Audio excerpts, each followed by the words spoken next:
Certains vous l'avez bien sous les yeux. Veillez à ce que nul ne se prive de la grâce de Dieu. La grâce de Dieu est très importante. OK? À ce qu'aucune racine d'amertume poussant des rejetons ne produise du trouble et que plusieurs n'en soient infectés. À ce qu'il n'y ait ni impudique, ni profane comme Ésaü, qui pour un mets vendit son doigt d'aînesse. Vous savez que plus tard, ce qu'il a récolté, voulant obtenir la bénédiction, il fut rejeté, quoiqu'il la sollicita avec larmes, car son repentir ne put avoir aucun effet. Pensez bien à ce que le Seigneur veut nous dire en ce matin. L'exemple, l'illustration que nous voulons nous présenter en ce qui concerne d'Ésaü, rappelez-vous bien. Il y a certains qui font des compromis avec leur vie spirituelle. Leur vie spirituelle pour un travail, pour des cours à l'école, pour ceci, cela. Ils font autant de compromis. Et ils sèment. Ils sèment de mauvaises graines. Peut-être qu'ils ne viennent pas de la parole de Dieu. Alors, quelques petites questions de réflexion. Semez-vous des graines de négligence envers vos parents? Ce qui entraînerait éventuellement des graines de négligence de la part de votre enfant? Semez-vous des graines de brutalité, mari et femme? N'est-ce pas, enfants, entre vous? Envers vos parents, pour récolter la même chose de la part de, peut-être de vos enfants, de nos enfants et d'autres personnes. Semez-vous des graines de prière afin d'obtenir une récolte abondante de réponses au temps convenable. Pensez bien à tout cela. On récolte ce que l'on sème. La relation que nous développons, chers frères et sœurs, chers amis, que nous entretenons, ne sont pas le fruit du hasard. Qu'il s'agisse de nos conjoints, de nos proches, de nos connaissances, collègues de travail et patrons, nous sommes co-responsables de nos relations, qu'elles soient savoureuses, pourries ou inscrites, ou pourries. Mais pensez à tant de choses que le Seigneur veut nous dire ce matin. La parole de la Bible nous dit, n'est-ce pas, de ne pas mépriser, de ne pas mépriser l'avertissement de la parole de Dieu. Ne méprisons pas les avertissements de la parole de Dieu. Tout début de ce passage, l'apôtre Paul dit, on ne se moque pas de Dieu. D'accord? Comment peut-on se moquer de Dieu? De diverses manières, on peut se moquer de lui. Un Dieu bon et juste, cet avertissement implique que par nos attitudes et nos pensées, nous imaginons pouvoir échapper à cette loi des semailles et des moissons. Non seulement parfois l'injustice, l'égoïsme, le mensonge, la jalousie, la division, l'envie, la colère. Et nous espérons récolter de tout cela la bienveillance de Dieu et sa miséricorde. Nous évoquions à ne pas croire qu'en un Dieu infiniment bon et plein de pardon, pour éviter de penser à sa justice et à sa vérité, ne nous y tombons pas. Dit l'Écriture, on ne se moque pas de Dieu. On se moque de Dieu. Comment peut-on se moquer de Dieu? On se moque de Dieu lorsqu'on se dit obéissant à sa volonté, alors qu'en réalité, la religion est reléguée à la dernière place dans votre vie. Lorsque nous mettons de côté la parole de Dieu, lorsque nous voulons faire, agir à sa guise. On se moque de Dieu quand nos pieds ne sont pas tous les deux à l'intérieur de l'église. L'autre peut être à l'église et l'autre dans le monde. Laissez l'église. Ah bon, maintenant, puisque les autres ne voient pas, maman, papa ne me voient pas, voilà telle chose, je peux faire ce que je veux. Faites attention, on ne se moque pas de Dieu de cette manière. Aussi, nous pourrons en quelque sorte multiplier des exemples. Des exemples. Choisissez là où vous voulez être. N'est-ce pas vrai? Il y a certains qui négligent des conseils, qui se moquent de Dieu, n'est-ce pas, par leur comportement, en méprisant la parole de Dieu. La Bible dit ouvertement, comme nous le savons, Jésus l'a dit, on ne se moque pas de Dieu. Nul ne peut servir de maître à la fois. Où il haïra l'un et aimera l'autre. Sachez bien ce que vous voulez servir. Si vous voulez marcher avec Dieu jusqu'à la fin. Ne traînez pas, ne regardez pas en arrière, mais que vos yeux restent fixés sur Jésus et sur Jésus seul. Chers frères et sœurs, chers jeunes, on se moque de Dieu quand notre adoration est mitigée. C'est-à-dire, notre adoration est mélangée. L'apôtre Jacques déclare au chapitre 3 de versets 11 et 12, la source fait jaillir par la même ouverture l'eau douce et l'eau amère. De l'eau salée ne pas non plus produire de l'eau douce. N'est-ce pas vrai? Que notre adoration soit une adoration pure et sans mélange.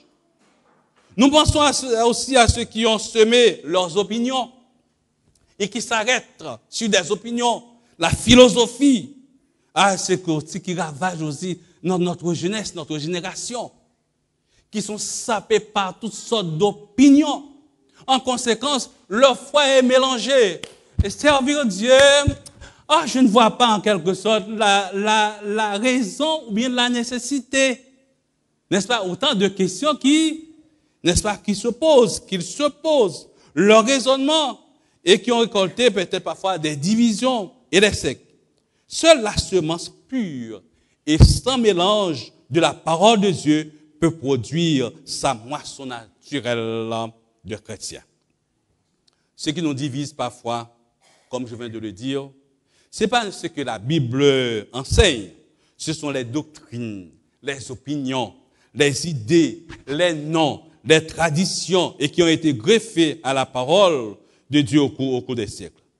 Ce qui peut nous unir, c'est la parole de Dieu, chers frères. C'est la Bible. Ainsi parle le Seigneur. Puisque le Seigneur a parlé, j'obéis. Je veux faire ce que Dieu me demande de faire. À ne pas se laisser influencer par les opinions des autres, par l'entourage, par toutes sortes de philosophies.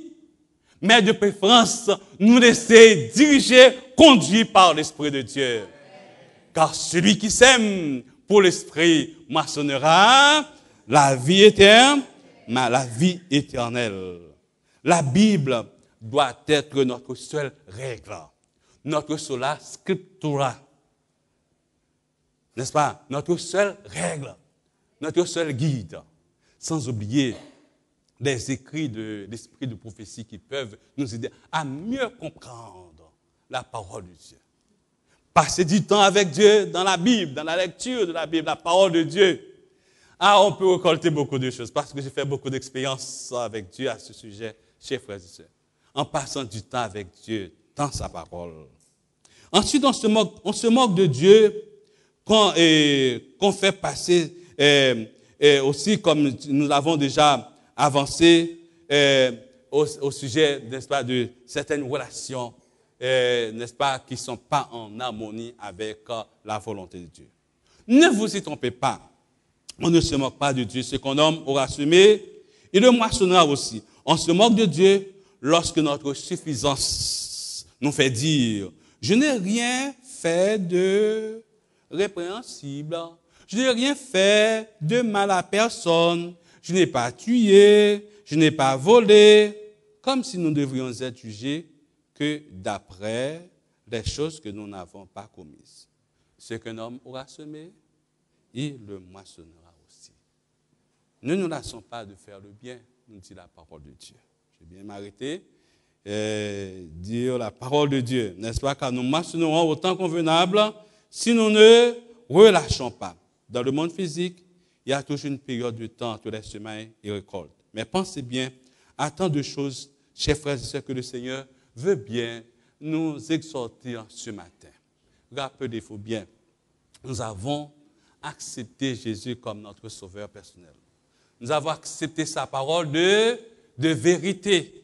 Et nous décidons de marcher avec lui. Que rien en ce bas monde ne vous fasse regarder en arrière ou mettre de côté la parole de Dieu. Que la parole de Dieu soit gravée en lettres d'or dans votre cœur, dans nos cœurs, et que nous marchions avec Dieu jusqu'à la fin.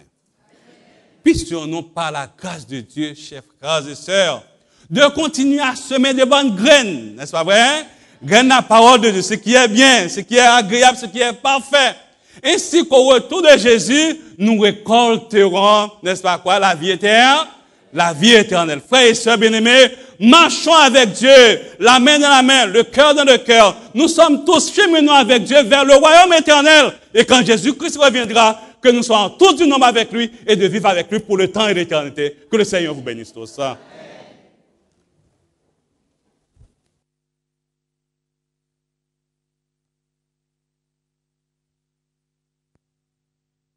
Nous nous mettrons debout et nous chanterons au 560 la première strophe. Jésus est au milieu de nous.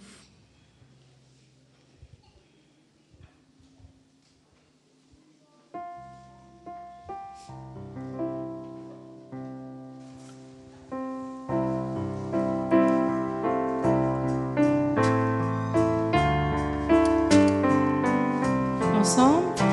Jésus est au milieu de nous, son regard s'abaisse sur nous, sa douce voix l'entendez-vous, je veux vous bénir tous, je veux vous bénir tous, sa douce voix l'entendez-vous, je veux vous bénir tous.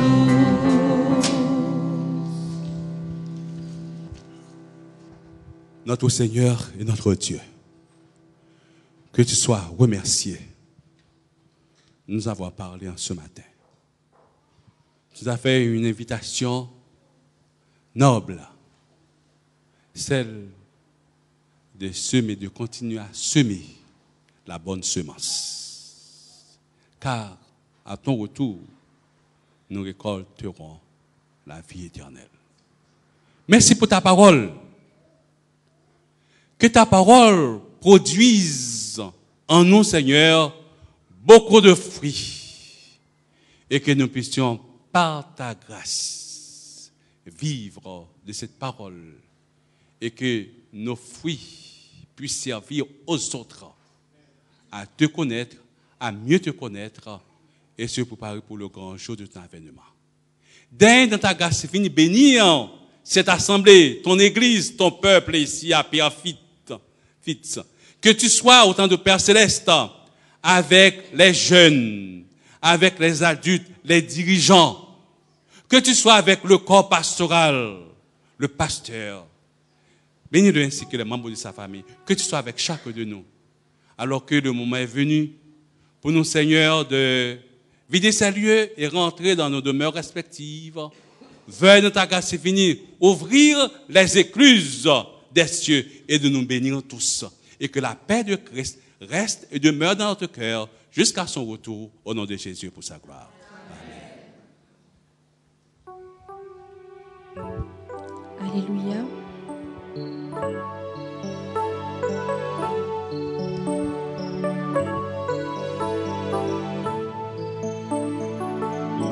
Ensemble. Alléluia, Alléluia,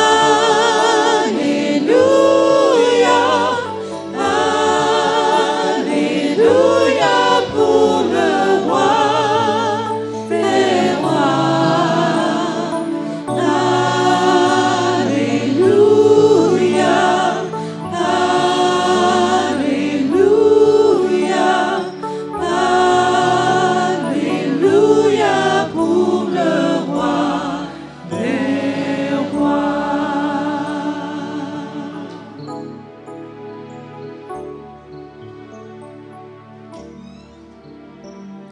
vous asseoir.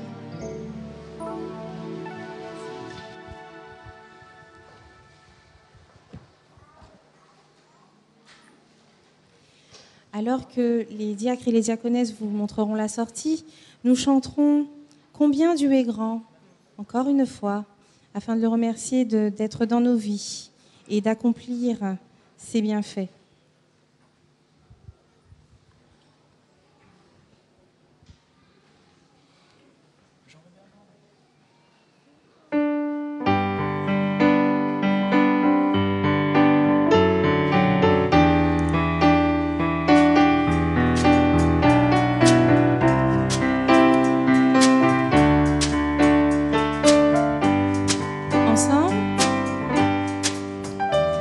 Le roi dans sa beauté,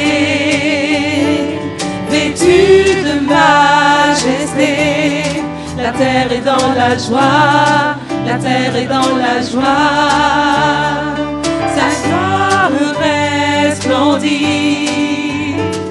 l'obscurité s'enfuit, au son de sa voix, au son de sa voix. Combien grand, chantons-le combien Dieu est grand, et tous verront combien Dieu est grand, combien Dieu est grand, combien Dieu est grand, chantons-le combien Dieu est grand, et tous verront combien Dieu est grand. Car d'âge en âge il vit. Car d'âge en âge il vit. Le temps lui est soumis. Commencement et fin. Commencement et fin. Céleste Trinité. Dieu d'éternité. Dieu d'éternité. Il est l'agneau divin, il est l'agneau divin. Combien Dieu est grand, Combien Dieu est grand, chantons-le combien Dieu est grand, et tous verront combien Dieu est grand. combien Dieu est grand, Combien Dieu est grand, chantons-le combien Dieu est grand, et tous verront combien Dieu est grand. son nom est tout puissant, Son nom est tout puissant,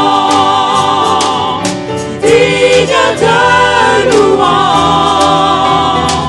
Je chanterai combien Dieu est grand. son nom est tout puissant, Son nom est tout puissant, digne de louange. Je chanterai combien Dieu est grand. chantons combien Dieu est grand, Combien Dieu est grand, chantons-le combien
tout verront.